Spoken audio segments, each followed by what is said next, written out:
Salut, c'est Alex. Je profite d'une petite balade dans le parc, là, regarde le ciel bleu. C'est fou, hein. J'ai jamais vu un ciel aussi bleu en Chine.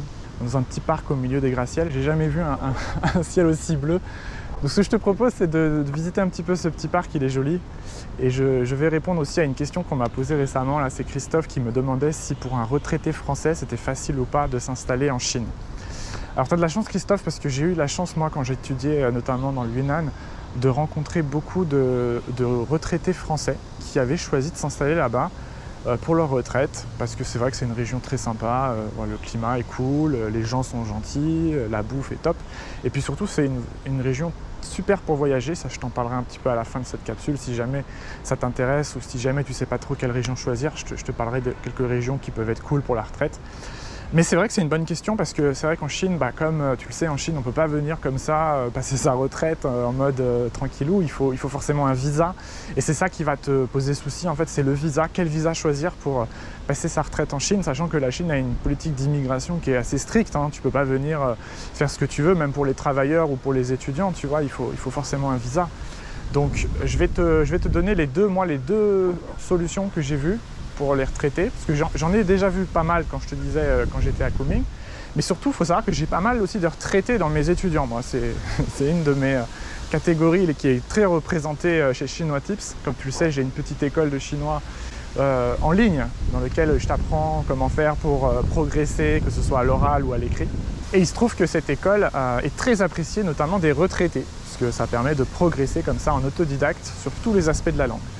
Donc, Christophe, moi, les deux options que je vois pour quelqu'un qui veut passer sa retraite en Chine, enfin en tout cas les deux options que je vois le plus, c'est la première et la plus simple, c'est de trouver une école de chinois privée pour obtenir un visa étudiant que tu vas pouvoir ensuite renouveler comme ça, année après année, un petit peu de façon infinie. Alors je dis entre guillemets infinie parce que ça dépendra de l'école, il faut que l'école à chaque fois te donne une lettre d'invitation qui te permette à chaque fois d'avoir un visa. Mais c'est l'option idéale parce que ça te permet de travailler ton chinois. Comme tu es à la retraite, tu as le temps de le faire. En plus, tu m'as dit que tu suivais des cours à l'INALCO, donc tu es motivé, c'est bien.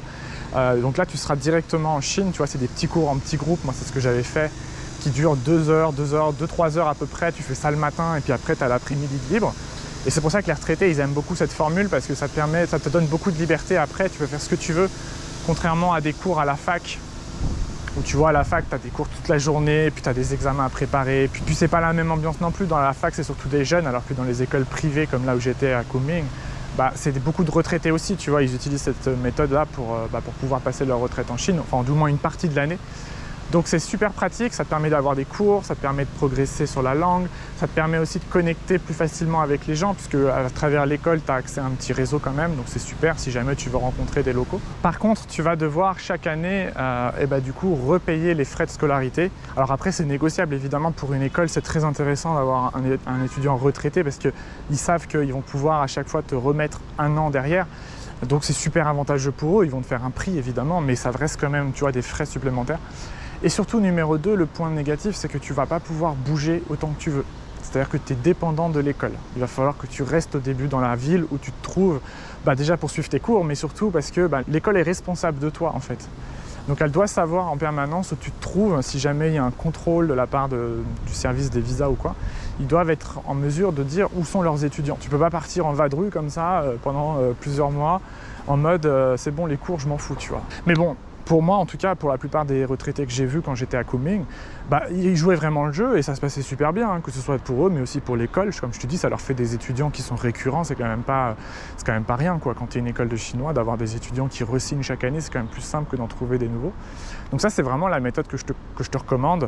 Mais encore une fois, c'est limité en termes de liberté, puis surtout, il y a un coût financier qui est derrière, le fait de payer à chaque fois des frais. Donc ça c'est l'option 1, et puis sinon option 2 que j'ai vu beaucoup aussi, alors je ne sais pas si c'est possible pour toi ou pas, c'est tous les retraités qui sont en couple avec un citoyen chinois. Ça te permet du coup d'avoir un visa, donc un visa famille, et qui cette fois n'est pas dépendant d'une école, qui n'est pas très cher non plus à obtenir, et que tu peux ensuite utiliser pour aller n'importe où en Chine. Donc ça c'est vraiment l'option idéale si tu veux passer ta retraite en Chine. Voilà, j'en ai vu pas mal des retraités comme ça en couple qui justement qui profitaient de leur retraite pour un un petit peu découvrir la Chine, parce que c'est vrai que c'est un pays qui est quand même super grand, donc ça te laisse beaucoup de possibilités pour ta retraite, en particulier si tu aimes un peu la culture asiatique. Il n'y a pas que la Chine, hein, tu peux visiter aussi tous les pays aux alentours. L'avantage de choisir le Yunnan, comme je te disais au début, c'est que tu vas pouvoir facilement voyager vers déjà plein d'autres régions qui sont cool, hein. Je pense notamment au Sichuan qui est pas très loin, mais surtout à tous les pays qui sont dans le sud de l'Asie, donc notamment la Thaïlande, le Cambodge, le Vietnam. Tout ça c'est connecté en fait avec le Yunnan et c'est super du coup. Tu vois, moi de Kunming, on était à 3 heures de train je crois du Cambodge. C'est super pratique, tu vois, tu prends un billet de train, sur même un week-end ou deux, tu peux te faire un petit voyage dans l'Asie du Sud. Franchement c'est top, hein, quand tu es à la retraite, tu peux vraiment profiter, hein.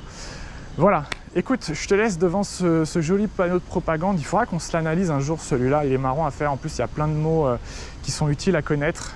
Je te propose de faire ça dans une prochaine capsule parce qu'on en voit beaucoup en Chine. Je t'expliquerai notamment pourquoi on en voit autant des panneaux comme ça. Et puis surtout, qu'est-ce que ça veut dire, les mots qui sont dessus. Et je te ferai ça dans une prochaine capsule. En attendant, j'espère que ça a été instructif pour toi, Christophe. Et puis n'hésite pas, si tu as d'autres questions, écoute, ça sera avec plaisir. Je te laisse sur ce beau ciel bleu. J'ai jamais vu un ciel aussi bleu, comme je te disais. Franchement, c'est cool.